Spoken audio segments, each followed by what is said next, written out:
కొంతమంది కంటి చేత ఏలుబడి చేయబడతారు. నీ బ్రతుకులో ఆ కంటిని నీవే ఏలుబడి చేయాలి. కొందరు నాలుక చేత ఏలుబడి చేయబడతారు. నీవు ఆ నాలుకనే ఏలుబడి చేసేవారిగా ఉండాలి.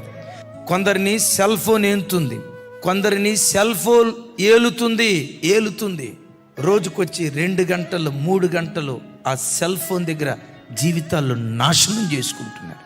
అదే సమయం పుస్తకాల దగ్గర పెడితే బ్రతుకు ఎంత బాగుపడేది. అదే సమయం చదువు దగ్గర శ్రద్ధ పెడితే జీవితం ఎంత విలువ పొందేది. అదే సమయం బైబిల్ దగ్గర ప్రార్థన దగ్గర గడిపితే జీవితం ఎంత ధన్యకరంగా మార్చబడేది. ఎస్, ఫోన్ అవసరం. దేనికి అవసరం? ఫోన్ మాట్లాడు. దేనికి అవసరం? చదువుకునేది, ఇన్ఫర్మేషన్ స్వీకరించడానికి. It's okay. అది కాకుండా ఈ వాట్సాప్ స్టేటస్లు ఏంటి, ఈ ఫేస్బుక్లో ఎవరేం పోస్ట్ చేశారు, ఈ సోషల్ మీడియా ఏంటి, దాని దగ్గర గడుపుతున్నావంటే నీవెవరివో తెలుసా? సెల్ ఫోన్ చేతిలో ఏలుబడి చేయబడుతున్నవాడి. నువ్వు స్వతంత్రుడివి కాదు.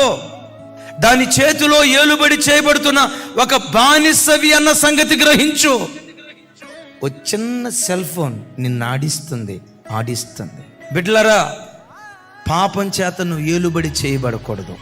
నీ ప్రభు చేత, వాక్యం చేత, పరిశుద్ధత చేత నువ్వు ఏలుబడి చేయబడదువుగాక.